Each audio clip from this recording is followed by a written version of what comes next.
विदिशा जिले के ग्राम कोठी चारखुर्द में 12 फरवरी की रात एक ऐसी वारदात हुई जिसने इंसानियत को शर्मसार कर दिया। 65 साल की बुजुर्ग महिला के साथ पहले दुष्कर्म और फिर बेरहमी से हत्या।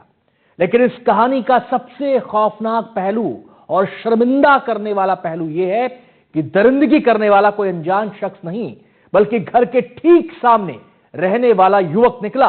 करीब 10 दिन की मशक्कत, 40 गांव में छानबीन और 120 से ज्यादा सीसीटीवी कैमरों की फुटेज खंगालने के बाद पुलिस ने आरोपी को आखिरकार गिरफ्तार कर लिया।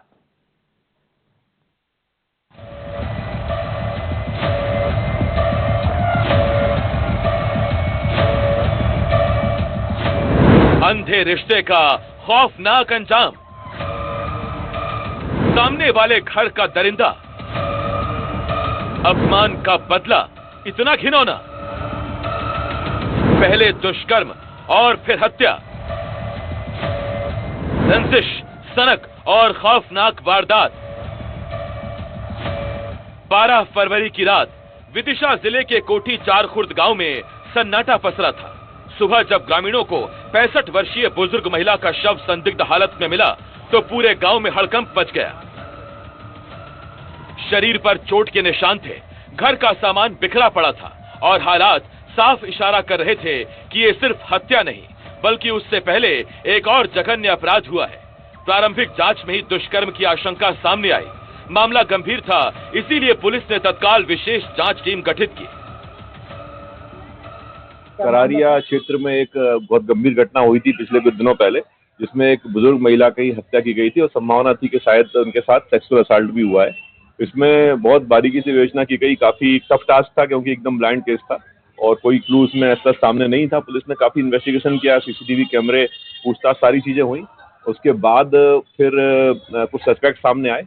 एक शांत गांव जहां लोग एक दूसरे को अपने नाम से जानते हैं, जहां दरवाजों पर ताले कम, भरोसा ज्यादा होता है, उसी गांव में एक खौफनाक वारदात को अंजाम दिया, जिस वारदात ने हर किसी को झकझोर कर रख दिया।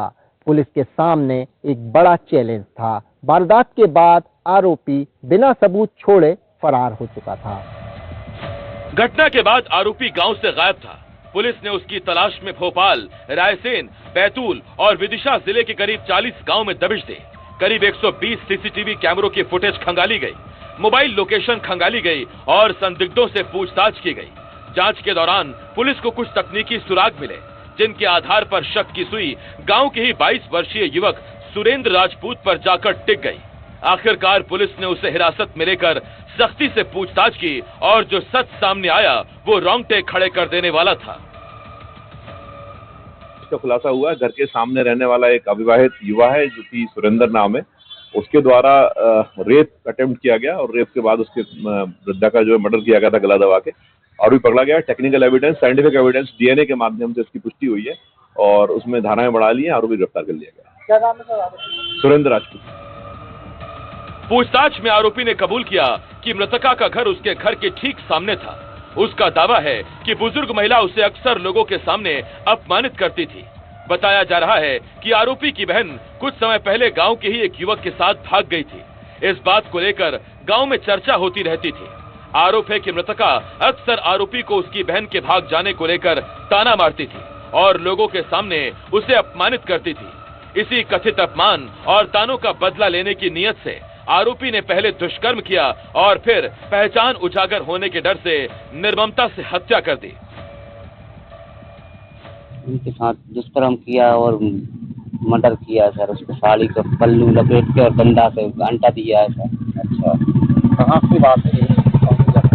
कोठी चारखुर्द। कितने बजे घटना? अब सर घटना का तो मालूम नहीं है। और हमको 6 बजे हम काम पे गए थे। हम काम पे से आके फिर आपको किसी पे शक? कितने बजे की घटना हुई? आपको कितने बजे जानकारी लगी थी? 6:30 बजे। हाँ, 6:30 बजे भाई काम पे से आया था, इसको जानकारी हुई। यानी एक मामूली रंजिश, एक बीमार मानसिकता और नतीजा एक बेगुनाह बुजुर्ग की दर्दनाक मौत। पुलिस को एफएसएल रिपोर्ट और डीएनए विश्लेषण से अहम साक्ष्य मिले हैं, जिन्होंने आरोपी के खिलाफ मजबूत कड़ी तैयार की।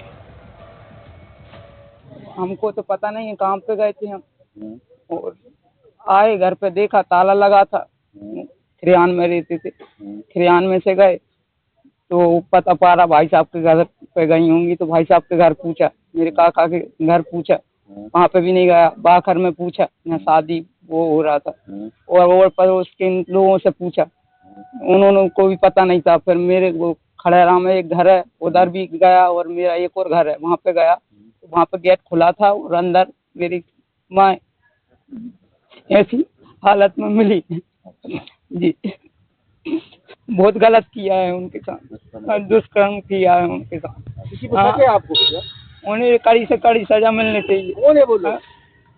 इसका नहीं, ऐसा कुछ नहीं है।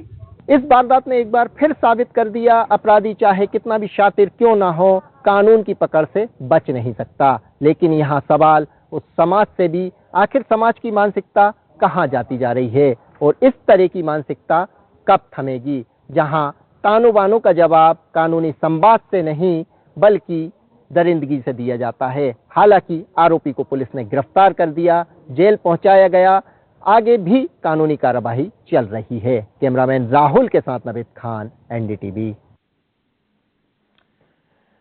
उत्तर